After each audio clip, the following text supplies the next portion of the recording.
Hoje é quarta-feira, dia 6 de janeiro, e o tema que estudaremos na nossa lição da Escola Sabatina será Comissão Real. O nosso estudo de hoje estará baseado em Isaías capítulo 6, verso 8. Você está no canal Eu Estudo a Lição com o pastor Samuel Camilo.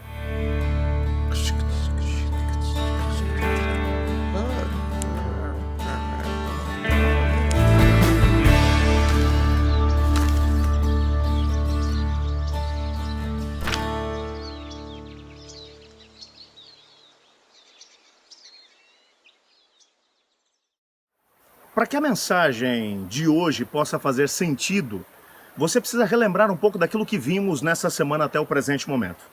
Isaías estava provavelmente no templo, na hora da oração da manhã ou oração da tarde, às 9 da manhã ou às 3 da tarde. Ele já havia demonstrado no seu próprio livro, do capítulo 1 até o capítulo 5, que a nação estava vivendo um momento realmente muito complicado. Provavelmente, os esforços que ele havia feito nas mensagens mencionadas no capítulo 1 ao capítulo 5, de mostrar que o povo de Deus havia quebrado a sua aliança e que problemas tremendos estavam para poder vir sobre o país, haviam falhado em relação à população abrir os olhos e perceber o risco que eles corriam. Ele agora vem diante do Senhor, não sei se para poder dizer, Senhor, estou cansado, não sei se vou conseguir. Alguns estudiosos bíblicos chegam a questionar que provavelmente o capítulo 6 representa não o momento do chamado de Isaías, mas o momento em que Isaías veio até o Senhor para poder dizer, Senhor, tentei e não deu certo. É muito difícil, é muito complicado conseguir viver a experiência como profeta. O Senhor Deus o leva para o lugar santíssimo, dentro do santuário. Ele percebe o Senhor Deus assentado sobre o trono, a sala do trono está cheia de fumaça, provavelmente fumaça do incenso. Os anjos estão por todos os lados voando e dizendo, Santo, Santo é o Senhor Todo-Poderoso, a sua glória enche toda a terra.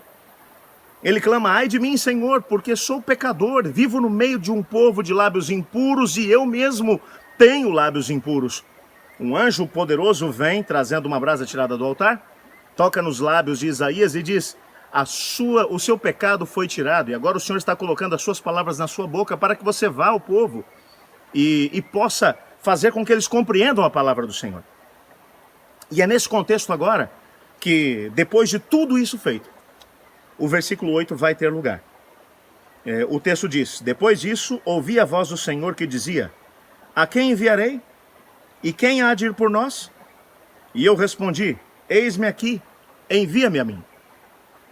O interessante é que quando uma pessoa consegue ter uma visão a respeito de Deus, de quem Deus é, de quantos seres gloriosos como serafins, querubins, que estão diante dele para poder zelar da sua glória, quanto mais você compreende quem é Deus, quanto mais você tem a possibilidade de saber a grandiosidade desse Deus e aquilo que é importante para ele, tanto mais você se apercebe de que esse Deus, com essa grandiosidade toda, ele não diz assim, olha, eu faço o que quero, na hora que quero, do jeito que quero.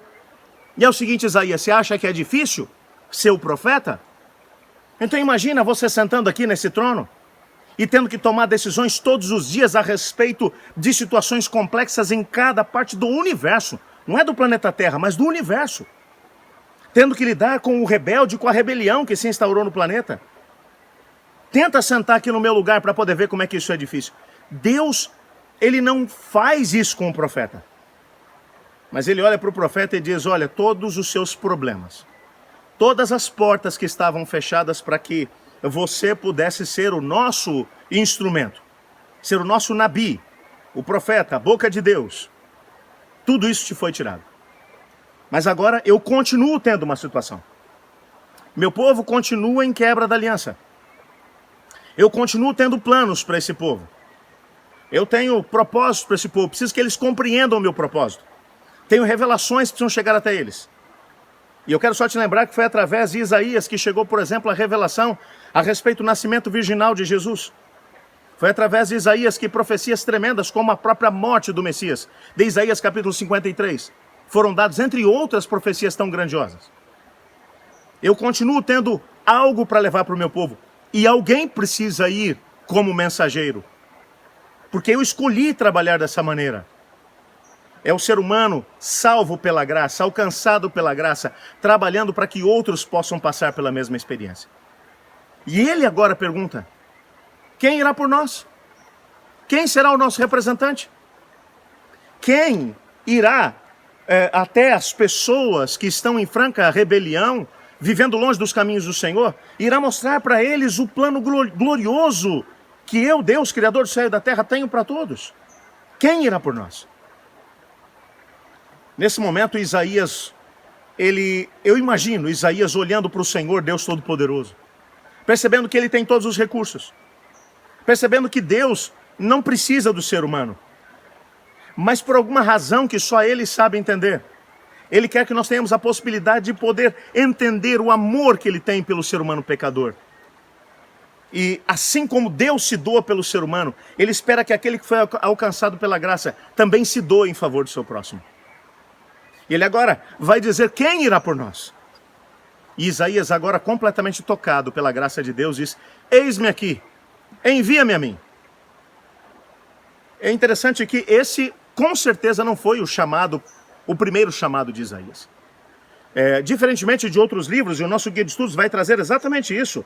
Quando você olha, por exemplo, para o chamado de outros profetas, como, por exemplo, Ezequiel, o próprio Moisés, quando você olha para Jeremias, Elias, você vai descobrir que esses indivíduos receberam um chamado no início do seu ministério. Provavelmente isso aconteceu com Isaías.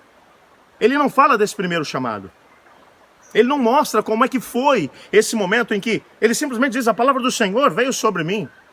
Visão que o Senhor Deus deu a Isaías. Já começa por aí. A palavra do Senhor que veio a Isaías. Veja, a gente não sabe como é que isso aconteceu. Mas esse segundo momento foi importante porque aqui Isaías teve a possibilidade de poder dizer: Senhor, eu quero. Eu estou à tua disposição. Eu já experimentei a dificuldade da missão. Eu já percebi a dureza da missão. Como vai ser complexo. Mas quando eu percebi quem é o Senhor, quando eu tive um vislumbre da tua glória, então eu digo para o Senhor: eis-me aqui, envia-me. Sabe, eu tremo cada vez que eu paro para poder pensar que o Senhor Deus, Criador do céu e da terra, que Ele tem um propósito todo especial para cada pessoa do nosso planeta, um lugar dentro do seu grande plano para poder alcançar pessoas de todas as nações, tribos, línguas e povos. Mas que Ele não obriga ninguém a ir. Eu confesso que houve momentos dentro do contexto do meu ministério em que o Senhor Deus apresentou desafios diante de mim que eu relutei. Porque quando nós olhamos para os desafios, a gente diz: não vai dar certo. Mas quando a gente olha para Deus, o desafio se torna nada. Porque nós entendemos que quando estamos exatamente onde Deus quer que nós estejamos, o resultado só pode ser coisa boa. E eu quero te desafiar hoje a ter esse vislumbre do Senhor. E a responder diante da pergunta do Senhor, continua aberta durante todos os séculos, chegando até nós hoje. Quem irá por nós? Hoje eu quero dizer para o Senhor: eis-me aqui, envia-me. O que é que você dirá diante do Senhor nesse momento? Eu oro para que você também se disponibilize a ser o instrumento que Deus usará. Senhor Deus, amado Pai, obrigado porque a tua palavra mostra que Isaías não relutou diante dos desafios. Mas quando teve um vislumbre do Senhor, decidiu ser o seu instrumento. O Senhor continua perguntando quem irá por nós. Hoje queremos dizer: eis-nos aqui, envia-nos a nós. Pois em nome de Jesus que oramos, amém. Eu estudo a lição. E você?